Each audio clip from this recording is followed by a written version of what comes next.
میرے رسول پاک صلی اللہ علیہ وسلم نے فرمایا 3 چیزیں تمہارے ساتھ قبر تک جائیں گی، تو کچھ بھی نہیں جائے گا، گاڑی، کار، کوٹھی، یار، سجن، بڑی دنیا جانتی ہے، روڈ سے میرا نام پوچھ لینا، میں فلاں ہوتا ہوں، میں فلاں، یہ ساری چیزیں ادھر ہی ہیں، یہ یہاں تک ہیں، شہرتیں، سارا کچھ، 3 چیزیں فقط جائیں گی۔ یا رسول اللہ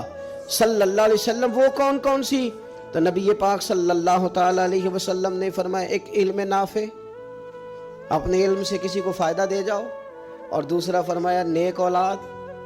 جو تمہارے پیچھے دعائیں کرے گی، اور تیسرا فرمایا صدقہ جاریہ، کوئی ایسا کام کر جاؤ جو تمہارے پیچھے جاری رہے،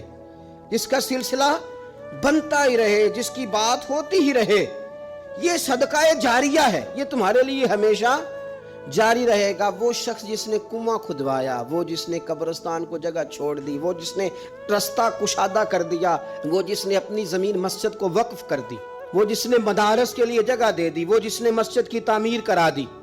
وہ آدمی جس نے غریبوں کے لیے آسانیاں پیدا کر دیں، وہ شخص جس نے قرآن پاک کسی کو پڑھا دیا، پھر جس کو اس نے پڑھایا اس نے آگے پڑھایا، پھر اس نے آگے پڑھایا، وہ جس نے کسی آدمی کی جائز سفارش کر کے اس کو کسی مشکل سے نکال دیا اور اس کی ساری اولاد اس کے لیے دعائیں کرنے والی بن گئی۔ کوئی صدقہ جاریہ زندگی میں کر جاؤ، تم چلے بھی جاؤ گے تو تمہارا وہ سلسلہ ہمیشہ جاری رہے گا۔ میرے عزیز، ضائع نہیں کریں وقت کو۔ میرے نبی پاک علیہ السلام نے فرمایا 2 چیزیں ایسی ہیں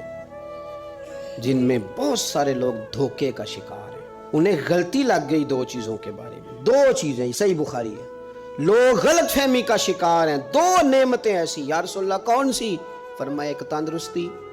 ایک فرصت۔ لوگوں کو پتہ ہی نہیں ہمارے پاس کتنی بڑی نعمتیں ہیں۔ مجھے آج وقت ملا ہوا ہے، میرے پاس ٹائم ہے، میں درود پاک پڑھ سکتا ہوں، تلاوت کر سکتا ہوں، اللہ کو یاد کر سکتا ہوں، صدقات کر سکتا ہوں، کسی کی مدد کر سکتا ہوں، فرصت ہے، اور ایک صحت۔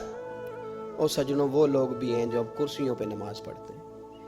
وہ بھی ہیں کوئی سہارا دے تو وضو کرتے ہیں، وہ بیچارے بھی ہیں کہ جن کا دل کرتا ہے کہ مسجد جا کے نماز پڑھوں، لیکن اب آنے کی طاقت موجود نہیں رہی، اس سے پہلے ورنہ اوڑکتے دن آیا ہے محمد، انہیں ہور کڑی نو ڈوب جانا ہے۔ اپنی ڈائری کو کھول لیں، اپنی ترجیحات طے کر لیں، تسلسل سے اس پر محنت کریں،